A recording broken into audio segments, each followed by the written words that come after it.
Another story we were talking about, Dr. Amani, and this I want to have your insights as well, because as a medical practitioner, as a family physician, you see people in a very different environment and with a very different understanding as I see people as an elected representative and as constituents. So I hear stories. I hear a lot of stories that I find outrageous, that are hurtful. But share some of your experience, Dr. Amani, if you would. So I actually haven't been practicing as a family physician since 2011.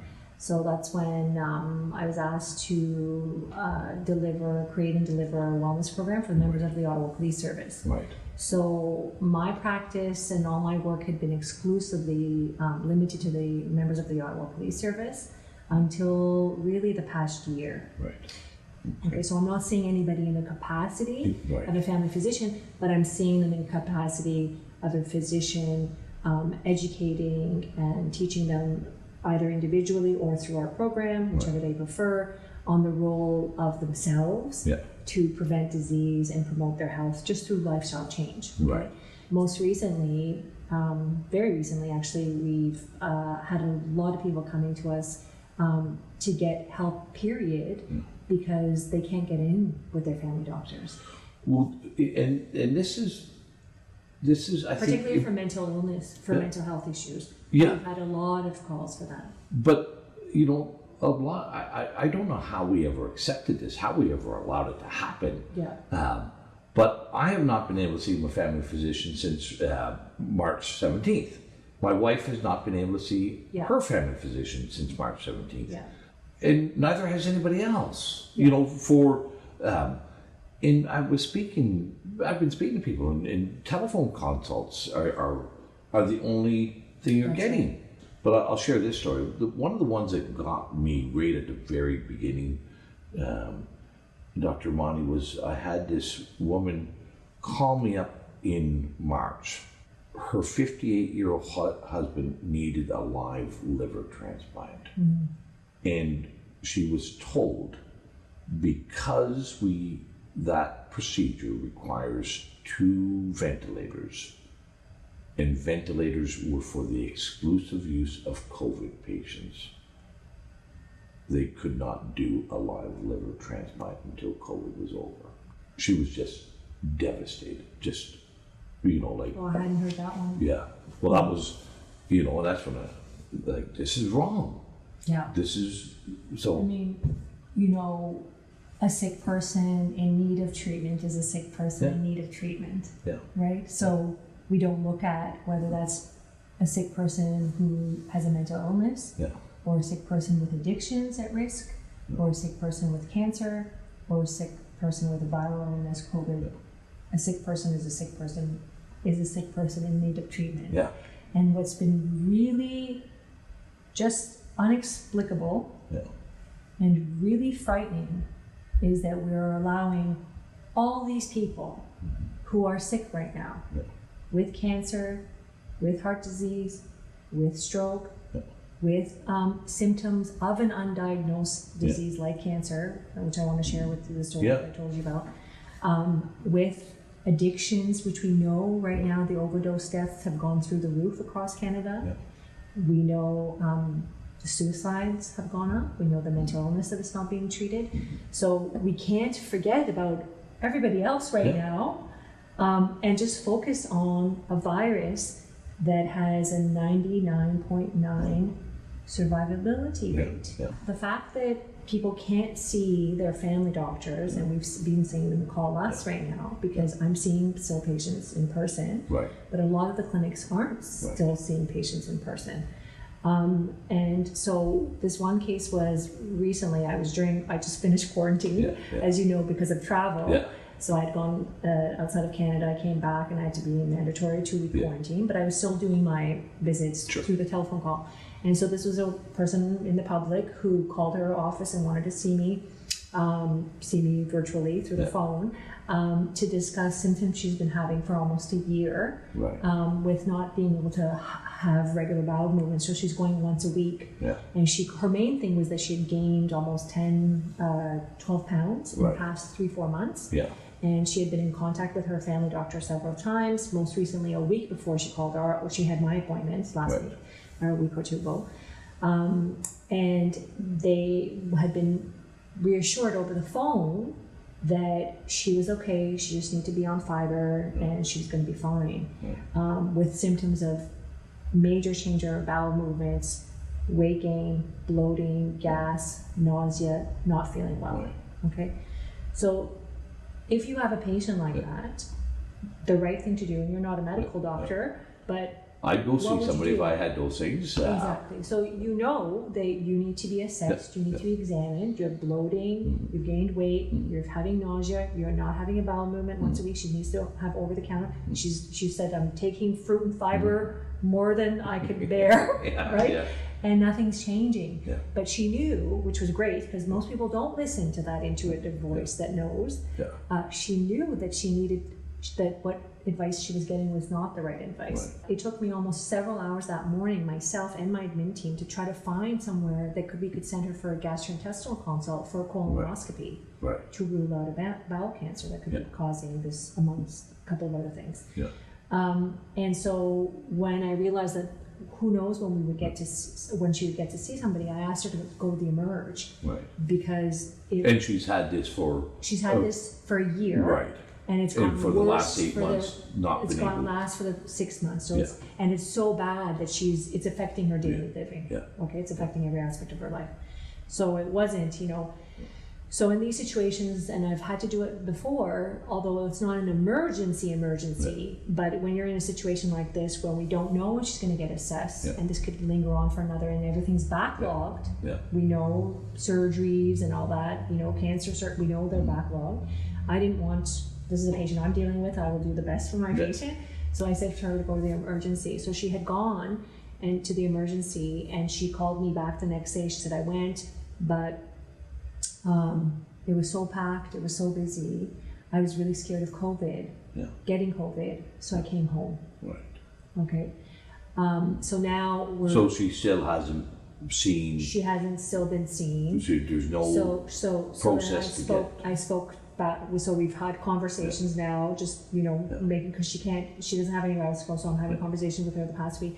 So she finally agreed to go back again and be seen. And they said that they're not going to, and nothing acute, which we knew. I knew it wasn't acute, but she needs the investigations. I wasn't worried about something like a bowel obstruction acute.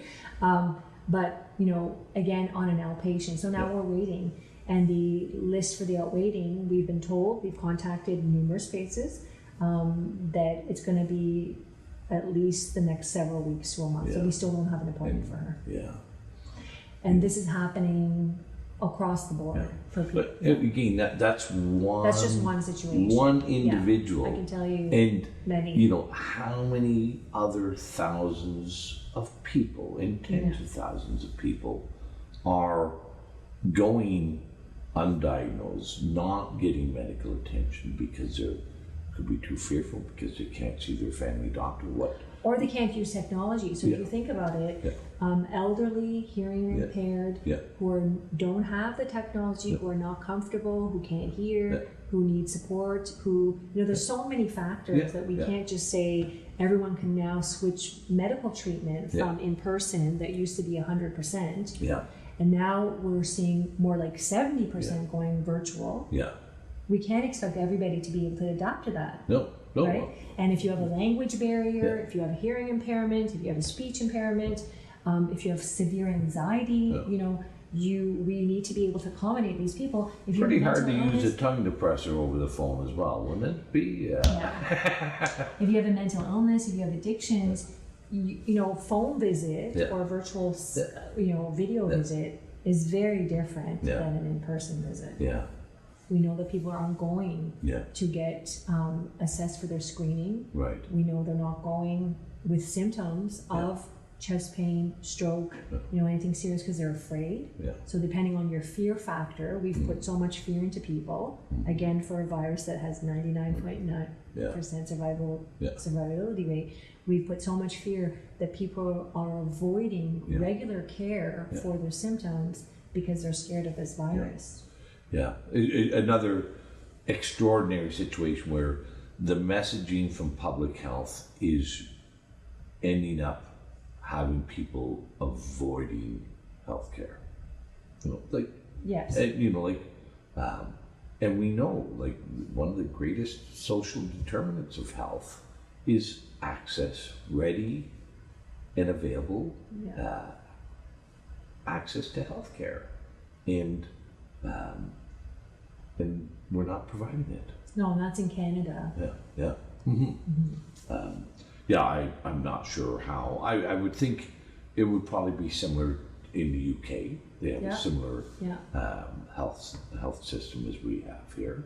The emergency rooms can be busy, but I know people who have gone and they don't appear to be overly busy. And there was a story in the news today, Newmarket, a fairly large suburban centre north of Toronto.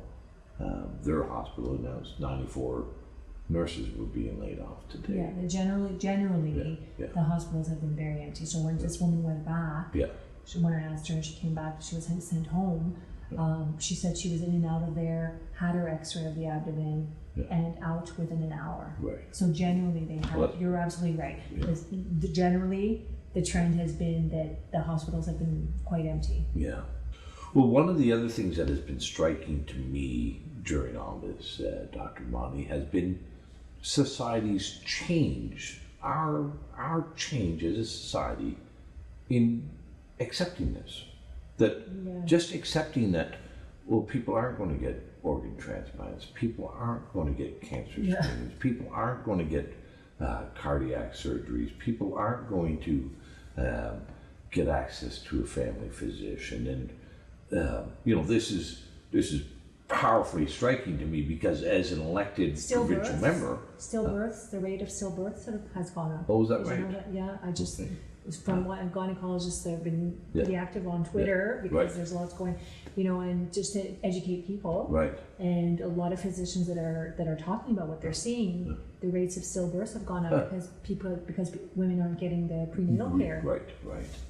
So, but here's what I hear from the institutions, and what I hear from the politicians, what I hear from the media, is although we would have found all those things, any of those things, intolerable 8 months ago, it would have been, there's an old saying in politics with healthcare, if a bedpan falls in a hospital, everybody hears. Okay, it's like we have such a significant expectation of care. Yeah. And that's just been flipped right on its head. Yeah. And now there is no expectation of any care. And we're just accepting that. And we're just accepting it. And in large part, the medical institutions are only focused on this one thing. Coronavirus, I'm not sure if it's the medical institutions, but it's the. I would say that most physicians will tell you they know what's going on right now, and that it's having much of a more severe. That's it's a better bureaucrats, word. And it's no offense, but it's people who are making decisions without actually living and seeing the consequences of those decisions day to day.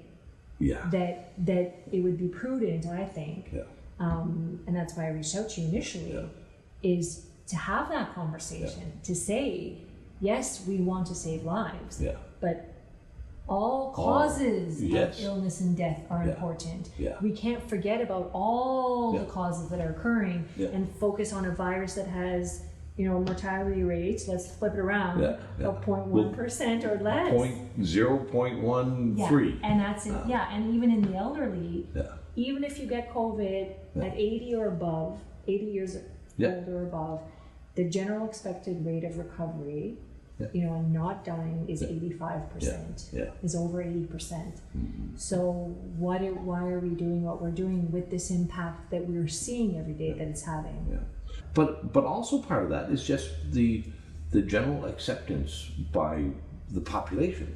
Exactly. And That's people forget a that they have disturbing. power. Yes, and I think that's the other disturbing part. I Yeah. agree. Sorry to Yeah. interrupt you. No. But is that we do, each one of us has power when we're seeing that this is happening. Yeah. You know, the other case I was telling you about, a single mom with 2 autistic children who I was caring for during the pandemic and earlier on, and her experience in having to work full time outside, so she was not able to work from home, having 2 young children under the age of 10 Yeah. with autism, Yeah. as a single mom Yeah. with her own health issues, which included mental health issues, Yeah. and pretty much minimal support other than the caregiver that was a babysitter. And now she had lost the care, the day programming for her autistic children.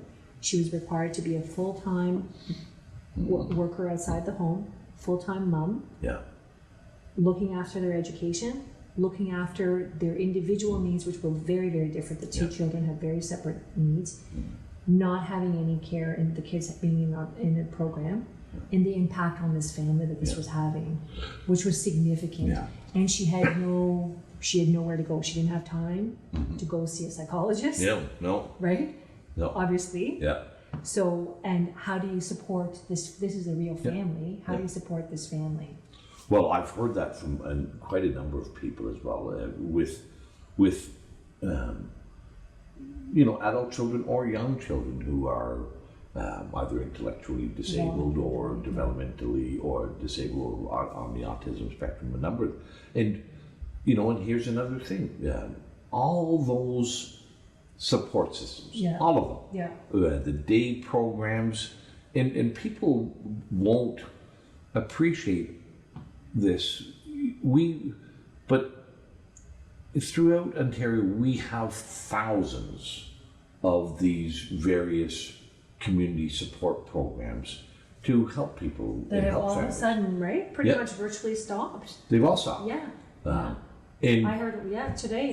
now again, Yeah. like what your comment about on the healthcare, they're still being paid, That's right. but there's no services There's no being care. provided. There's no care. There's no support. So how we were mitigating the risks Yeah. of that before, we're no longer actually mitigating. That's right.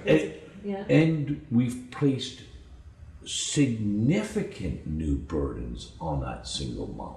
Yeah. And we've placed significant and powerful burdens on all families. And whether it's from lack of employment or whether it's uncertainty of employment or whether You it's can just see by the latest marijuana shop that's being sprouted, I've heard something. No. Yeah. Yeah. right, in the community, which Yeah. there's a lot that have gone up, Yeah. Mhm. and the lines of the Yeah. shops, Yeah. and then the lines at LCBO. Yeah. So they're telling of what's happening. Yeah. Yeah. And the visits that are going to the hospitals, from what I'm hearing and reading about, are the overdoses, the suicidal attempts, the alcohol abuse. It's those are the cases that they're seeing more of. Yeah. And you're not being. And our cops also they increase. I work with the police officers, so they're seeing an increase of 50% of mental health calls. Yeah. And I don't have that stat from the organization, but I'm just saying to you from interactions with our police officers is that's what many of them are saying. Mm-hmm. Well, no, there's many people are being left behind, and I had a nice letter from a constituent, that challenged this assertion, this slogan that was put out during COVID is that we're all in this together. And this constituent did a marvelous little letter to me. Yeah. And we're not all in this together. There are a great number of people who are suffering big time. And feel very left alone. And they have been left behind. and they've been left alone.